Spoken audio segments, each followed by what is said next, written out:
Good evening, friends, and my dear students. Welcome back to our BSc third year ACC physics class. In last lecture, we discussed about the renewable energy sources,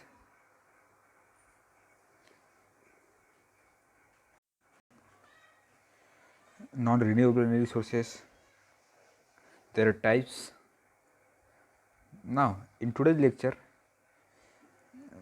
we are going to discuss about how energy storage works and how we can store non-energy renewable energy sources and non-renewable energy sources that we have to discuss today. Okay, we will discuss each and every point in brief. Actually, the electricity grid is a complex system in which power supply and demand must be equal at any given moment. Constant adjustments to the supply are needed for predictable changes in the demand, such as the daily patterns of the human activity as well as unexpected changes from equipment overloads and storms. Energy storage plays an important role in the balancing act and help to create a more flexible and reliable grid system. For example, when there is a more supply than demand, such as during the night when low cost power plants continue to operate, the excess electricity generation can be used to power storage device. When demand is greater than supply, storage facilities can be discharged their stored energy to the grid. In this way, we can utilize stored energy. Pumping water back behind hydroelectric dams has been used for decades as a form of storage that absorb excess capacity from the grid and returns capacity to the grid later when it is needed.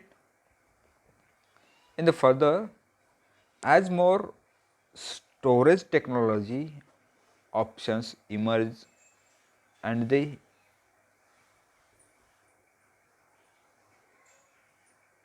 India transitions to a cleaner energy economy, energy storage is poised to play an even greater role.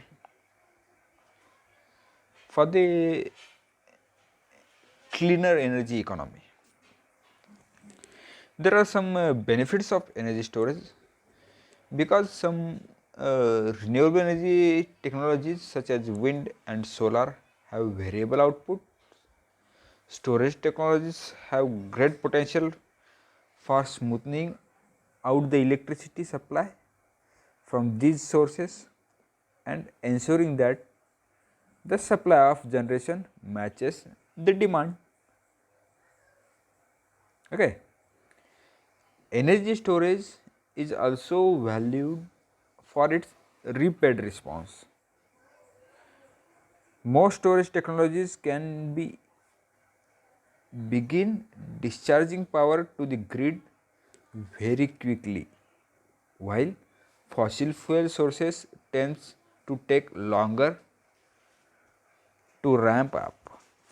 This rapid response is important for ensuring stability of the grid when unexpected increase in demand occur.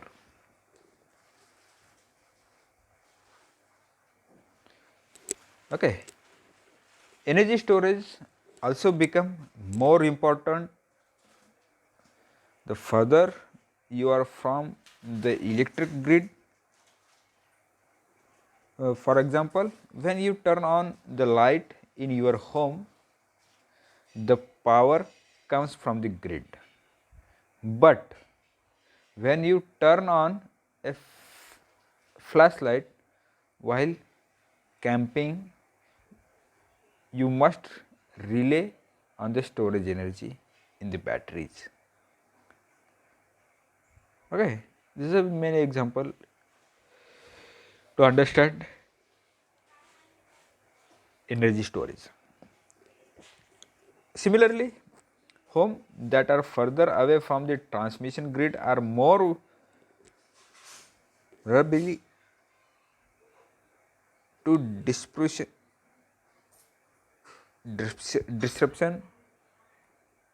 than homes in large metropolitan areas.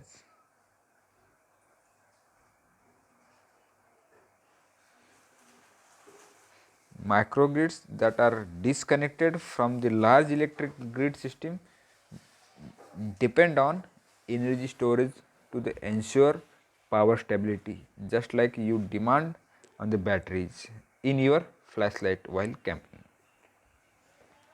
These are some benefits of the energy storage. There are so many different energy storage technologies are there.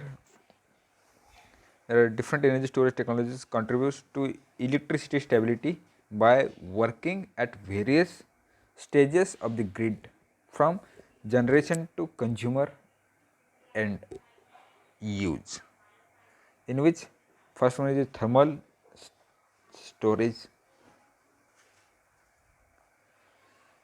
second one is the compressed air energy storage.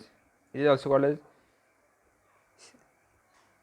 CAES, case. It also work as a generation storage technology. Next, hydrogen. Actually, hydrogen can be used as a zero carbon fuel for generation. Excess electricity can be used to create hydrogen, which can be stored and used later in fuel cell engines or gas turbines to generate electricity without producing a harmful emission. That's why it is also one of the energy storage technology. Next one is the pumped hydroelectric storage, in which pumped hydroelectric storage offers a way to storage energy at the grid transmission stage by storing excess generation for later use. Okay. Next, flywheels and batteries. These are the different energy storage technologies are there. We can use these technologies to store excess amount of energy. Next, the future of energy storage. A new energy storage technologies are researched and tested.